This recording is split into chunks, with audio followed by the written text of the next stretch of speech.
ये है मध्य प्रदेश के मुख्यमंत्री मोहन यादव, जिन्होंने इन दिनों यूपी में डेरा डाला हुआ है। जहां मध्य प्रदेश में लोकसभा के चुनावों की वोटिंग पूरी हो चुकी है, तो वहीं दूसरी तरफ मोहन यादव का सबसे ज्यादा दौरा उत्तर प्रदेश में हुआ। यूपी में भी अब मोहन यादव ने वाराणसी में पीएम मोदी के लिए बैटिंग करनी शुरू कर दी है। दरअसल 7वें फेज में यूपी की सबसे ज्यादा हॉट सीट बनारस हो गई है, जहां पर खुद पीएम मोदी चुनावी ताल ठोक रहे हैं। और पीएम मोदी के पक्ष में वोटिंग के लिए जहां तमाम बड़े नेताओं ने वाराणसी में डेरा डाला हुआ है, तो वहीं दूसरी तरफ एमपी के सीएम मोहन यादव भी प्रचार में जुटे हैं। रविवार को मोहन यादव सीधे बनारस के काल भैरव मंदिर पहुंचे, जहां पर उन्होंने पूजा अर्चना की। काल भैरव की पूजा के दौरान मोहन यादव ने जहां फूल माला चढ़ाई, तो काल भैरव के आशीर्वाद के तौर पर काल भैरव का कलावा भी बनवाया, जिसके बाद पीएम मोदी के लिए चुनाव प्रचार शुरू किया। मैं आज यहाँ एक सभा लेने आया था और बाबा विश्वनाथ की कृपा से निश्चित तौर पे हम सब यशस्वी प्रधानमंत्री भारी बहुमत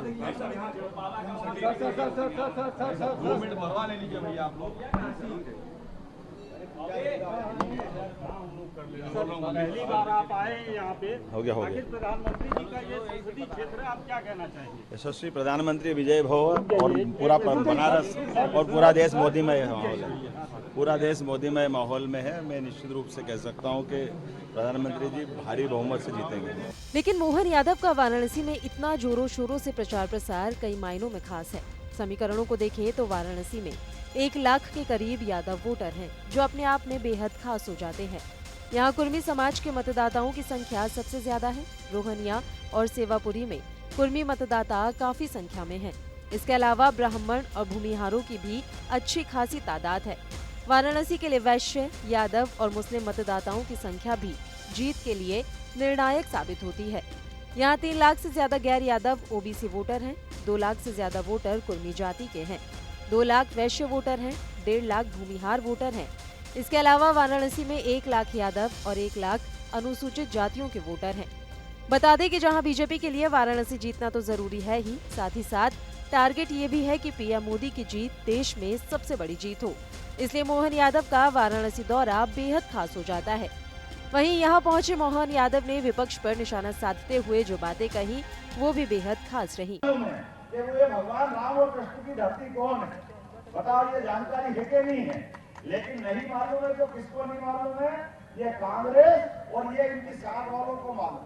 ये एक भी व्यक्ति भगवान राम के धाम पे दर्शन करने को भी तैयार नहीं। आप बताइए, वोट मांगने आपके दरवाजे आए, आप उनसे कहना, भाई भगवान राम भगवान कृष्ण की धरती पर आप दर्शन करने गए क्या? हमारी सरकार तो कई बार बनाई आपने, लेकिन आज कितना अच्छा आनंद आता है जब भगवान अयोध्या में मुस्कुरा रहे हैं। ये मौका अगर किसी ने दिया है तो यशस्वी प्रधानमंत्री नरेंद्र मोदी जी ने दिया। जोरदार ताली बजाओ यशस्वी प्रधानमंत्री नरेंद्र मोदी जी को। और हमारे लिए सौभाग्य की बात है, यशस्वी मुख्यमंत्री योगी जी का भी जोरदार ताली बजा के अभिनंदन करो। हमारे सारे धाम मुस्कुरा रहे हैं। मुझे ध्यान में आता है योगी जी के माध्यम से जब भगवान अयोध्या में मुस्कुरा रहे हैं, चाहे वृंदावन और गोकुल छोड़ा, मथुरा आए, द्वारका गए, इंद्रप्रस्थ आए, दुनिया में कहीं भी गए, चाहे वेशभूषा कैसी पहन ली, सोने चांदी के मुकुट लग जाते लोगों को, लोग अपना गांव भूल जाते, लेकिन भगवान कृष्ण ने जीवन भर मोर पंख धारण करके गांव का सम्मान बढ़ाया। कि हमारे भगवान कृष्ण से हम सीखते हैं कि आप किसी भी मूर्ति पे आप कपड़ा डाल दो और आप पहचानो कि कौन सी मूर्ति है, केवल वहां मोर पंख रख दो, अपने आप समझ में आ जाएगी भगवान कृष्ण की मूर्ति। बोलो, गलत तो नहीं कह रहा हूं मैं? सही है कि नहीं है? जीवन भर उससे पहचान रखी। और माननीय मोदी जी ने जैसे वो द्वारका गए, वो पुल के लोकार्पण में, तो वो भेंट द्वारका जो काल के प्रवाह में समुद्र में डूब गई, इस उम्र में भी माननीय मोदी जी समुद्र में डुबकी लगा करके मोर पंख रख करके आए। तो हम अपने सारे लोगों का कितना आनंद में कलेजा बड़ा हो गया। देश के प्रधानमंत्री गर्व के साथ उनको ताजमहल भेंट नहीं करते, क्योंकि ताजमहल से हमारा संबंध अपनी संस्कृति का नहीं जुड़ता। लेकिन आनंद तो तब आता है जब भगवान ने वो महाभारत के भीषण युद्ध में भी अपनी शिक्षा के बलबूते पर पवित्र गीता जैसा ग्रंथ लिया और उस गीता के अध्याय से जीवन में कर्म के सिद्धांत की स्थापना की। प्रधानमंत्री और राष्ट्रपति अमेरिका को दे करके देश को गौरवान्वित करते, हमारा और आपका तो सबका सीना 56 इंच का हो जाता। बोलो होता कि नहीं होता है?